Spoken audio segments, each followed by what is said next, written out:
Hey guys, what's going on? And welcome back to another interview. Today I am with my friend Blake. Blake, where can we find you? Hi, you can find me on Poshmark, YouTube, Mercari, all at Posh Boss Blake, and Instagram, of course, Posh Boss Blake. Blake has the most amazing YouTube videos ever. Back when I used to actually go to work and wasn't stuck at my house, I would always throw them on the way to work on my car. Don't worry, I wasn't actually watching the videos, but just hearing your voice and your singing and like all the crazy things, it just set the tone for my day to be such an amazing day. So if you guys have not checked out his YouTube, you definitely have to. I'm linking all the things below. So Blake, before we even get started, I just want to pick your brain because I feel like you're at such an advantage being a guy that you know all of the ins and outs of the men's market. What can you tell us? Well, vice versa. I mean, you're a woman. I don't know all the secrets, but I have grown up like with women all my life. So I feel very close to them. I hone my inner femininity, but I wanted to obviously elaborate on the men's aspect of it all, especially with reselling. I think guys obviously shop differently. I'm one of those people. I'm also like a subsection of shoppers because I want to get the best price and I don't ever want to pay full price. And I don't care what season it's from. Like if I want it and I can find it for a reasonable price, I'll buy it. And I think a lot of guys shop that way. I think price, it can be high, it can be low. If they're looking for something and if they're looking for a pair of red shorts and they find a pair of red shorts and it's $10 or $100, if it's what they want, they're gonna buy it. I think with brands in particular, what I personally find is there's like two sets of markets for guys. It's the guys who just want like everyday wear, not necessarily expensive, probably between like 10 and let's say $30 range, like stuff you could get from Walmart, American Eagle, Costco brands, just kind of like everyday mall brands. And then there's like a subset that's all about the luxury. So things like a brand called Publish, which is more like skater, kind of like a rough, more rugged brand. Madewell, a little kind of secret. Madewell does men's jeans and they're really great denim. Um, I Sidebar, I personally don't pick up women's Madewell anymore, but I feel like we'll get to that later on in the interview. Yeah. Um, and quality leather for men, whether it's a jacket, a vest, a bag, shoes, always does incredibly well, especially, if it's in great condition. I love that. Are there any tips or tricks that you have with so I think as a female, one thing that like I get confused with is sometimes you'll go to the men's section and there are things that are definitely not men's in there. And then sometimes it's really hard to tell. What's the Yeah. quickest way to identify men's items? Probably the structure of the garment. Women's generally is going to be like kind of tapered at the midsection and kind of come out at the bottom, whereas men's garments generally are boxy. I like that. So, like a basic tee is usually like up and sleeves, whereas women's, it's kind of like an angular sleeve, tapered in at the midsection, and then out to accommodate for like your hips. So that's a good way. And then for men's pants, length. Length is a good way to recognize a men's item because most of the time, the longer they are, more likely they're for a guy, unless it's like an ankle length or like a 7/8 legging or something that's meant to be rolled up. But that's usually like a skinny, an ultra skinny for a woman. Okay, I want to pick your brain a little bit about this because jeans, I think, are the hardest thing for me with, unless they're my husband's, like I can't get them to sell. Is there a specific inseam or even a specific waist that you feel like is just kind of like the best? Yes, I would say just knowing like my personal inseam is 30 inches. I am five. Oh my god, what's on my license? 5'9" or 5'10". I think it's 5'10". But I'm 5'10", but my inseam is 30 inches, which might kind of shock people. But my torso, or I guess my torso is longer than my legs. So, I don't need them to be that long. But the sweet spot for inseams for men would probably be 30 to 32. That's like a majority of people out there. Under under 30, like going into 29, 28, that would probably categorize as short, which is going to be a harder sell. There's obviously, guys that are under, 5'6" out in the world, but again, we're trying to go with like a majority of customers. So yeah, between 30 and 32. And then for a waist, I would say somewhere between like 36 and 40. I mean, you can understand this because you live in LA, but living in LA, there's kind of like a bubble, so I'm always skewing towards a smaller size. But when I go to the airport or when I leave LA, I forget, or I'm hit in the face with the fact that people in the country wear between like a 36 and a 40, maybe even a 42 for men. So, those are like sweet spots. That's really good to know too, because like you said, living in LA, I'm usually coming across the 29, 30 in the men's section just Yep. because I feel like there's a plethora of people who are donating those. Yeah. That's really This is the land of fitness. This is the land of trying to, it's the yeah, land of aesthetic. It's a fact, it's when I find plus size out in a store for men or women, I guess big and tall for men, I'm like, oh, I'm gonna, if it's a worthy brand, I'm picking that up because plus size sells really well and there's a big market for it. No pun intended. So let's backtrack a little bit.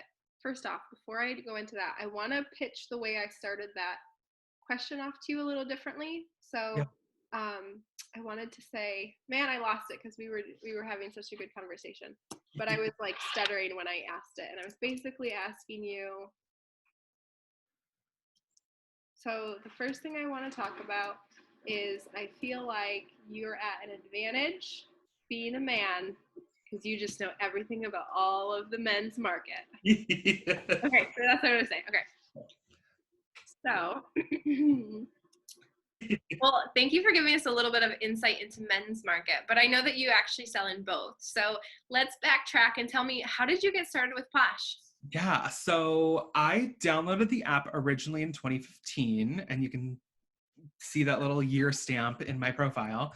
But I, at the time, was like, I don't understand this. I'm done. I wasn't trying to resell. I didn't know that reselling was like the word for what we do. So I got rid of that. Great. And then in June 2018, I had gone to Nordstrom Rack and I found a pair of helmet laying jeans that I got for myself for like $30 that I just didn't end up wearing. And so I was like, let me see if I can sell these. And my normal platform that I had been on since 2004, just casually listing a thing or two here and there, was eBay. But I was like, let me try Poshmark. This is like a fashiony item. Let me try Poshmark. They're about fashion. And then it sold for like 80 something dollars. And I was like, oh, okay. And then I somehow was on YouTube and got connected to finding how people thrift or do retail arbitrage, which was my first immediate lesson that I do not like retail arbitrage, because I, after selling those jeans, decided to go back to Nordstrom Rack and Marshalls and TJ Maxx and buy all the clearance things, and I barely made my money back because I was inexperienced and I didn't know that you need to buy something at a cost that makes sense so that you can flip it and have profit after platform fees and everything. So I was like, okay, lesson learned. Keep the receipts. You can write that off in expenses for taxes. But then I was like, okay, let me dive deeper into this YouTube thing. Let me see what these people are doing. And then people started talking about going to Goodwill, Salvation Armies. There's a Canadian YouTuber I follow, and she always went to a place called Savers. Oh no, Value Village. Value Village is in Canada. Savers is the US version. Same lettering and everything. It's sister companies. But I was like, okay, let me try to go to a Goodwill. So my first Goodwill that I went to with the intent to resell, it was my lucky day, and it was before reselling really had affected the Goodwills, which if you're a reseller, you know that they started upping prices and putting things behind the showcase and pricing ridiculously. But they brought out a cart of like brand new designer stuff, like just freely to the front of the store as I was walking in. And I was like, oh my God, I don't know if this is a good deal, but I have to get it. And I bought a Tory Burch brand new with tag bag for like, I think that was $50, but the bag was like $400. I ended up selling it for like two something. So money well spent. And I was like, this is a thing. This is a thing. I need to like keep doing this. So, then I just started following people on YouTube and really seeing what brands were selling. And then I was like, okay, there is also a social media market for reselling. Let me do that. And I started to do it from my personal private account. It's not private, but my personal account. And then I was like, I don't want to my audience is not my friends and family. Like they support me, but they don't need to, like, they're not shopping every single day, all day. So I was like, let me put this out to a different Instagram handle. So that's when I created Posh Boss Blake. And that was in May. So I'm coming up on my 1-year gramiversary. And it's been a blast, and it's been a whirlwind and a learning experience of, what people want to see, what time of day people are looking at the internet. Yeah. And it's been, I had a YouTube channel before, and I've switched gears so that it's reselling and, just general lifestyle content. So it's been a nice experience. Yeah, but I like the way that you've merged it back now, because now you have your like lunch with Blake where we can see you're cooking a little bit, and yes, because that's originally your YouTube was it cooking? Yeah, so I had a channel, or my channel was focused on like, I've had my channel for a very long time, like since almost YouTube was around, but it's, it was before YouTube could go viral and YouTube could be like a job. So most recently before Posh, it was Bake with Blake. Yeah. And which is like it was great, but wasn't getting the views that I wanted, and my friends and family can only watch so much. So and I live in a studio apartment where it gets very hot, and to film, I couldn't have my air conditioning on, and it's already not like the best AC system. So I was like, I can't do this. I can't only cook, a certain time of the year to make these videos. Like, it's too much. So I was like, okay, let me try to put some of this reselling stuff on the internet. And that stuck. I was like, okay, people want to see me talk about clothes. Great.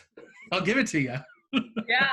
What was the biggest, you've talked a little bit about learning your lesson from online arbitrage, or from retail arbitrage. What was another like really big learning curve for you? Pricing. I come from a world of like being aware of designers and visually having access or seeing or having friends that can have very nice things. And just because something is was expensive does not mean it will resell for that same amount or at all. It's for all sorts of brands.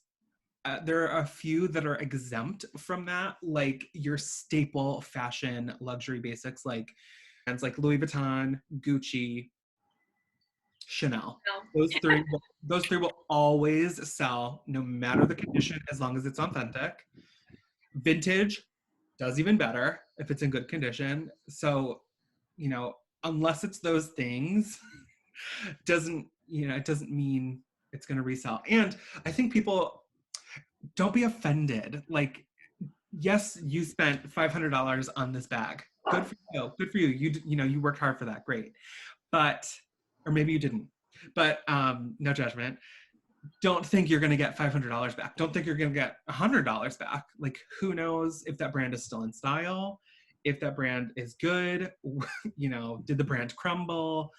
You never know.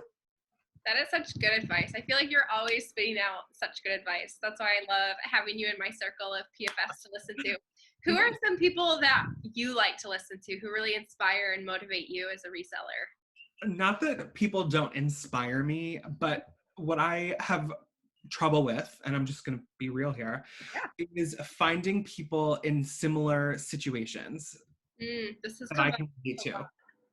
So it's not that I don't find people inspiring, I do, but I also think that people don't necessarily talk about the realities of circumstances when you're a reseller. So I know plenty of successful resellers, but I also know their motivation for making money doesn't need to be to pay all the bills, because maybe they're part of a relationship and they don't need to be the main breadwinner, or maybe they do and they're in a couple relationship and they tag team reselling, so they have the bandwidth to do a lot more. Or maybe they live in a smaller city, so their mortgage is not even half of my rent here in LA. So like the reality of being full-time isn't necessarily the case, or it's easy to achieve, living where I live and living a life that I would like to live for myself. But that said, there are people that I do find, like Jen, British Posher, she's making her full-time income, but she's also diversifying her streams of income, which she, is very vocal about and encourage people to do themselves. One of my friends now, Denali El Ducho, she has been reselling. She's in a similar, or she has like semi-similar of a path that I can relate to. She had a corporate job. She worked corporate for a long time in her life. I mean, she's only early 30s, but she had that corporate job and then transitioned completely to being a full-time reseller. I don't want to be a full-time reseller, but she at least had that transition from something that was super structured to something that was not. And she had to create her own structure. So seeing how she does that is always, and she has a kid and a husband. So like, I'm always baffled at how much she can do in a day, because I'm like, when do you do that? Yeah, that's amazing. um, and then also Leslie, a reseller's passion on Instagram and YouTube now.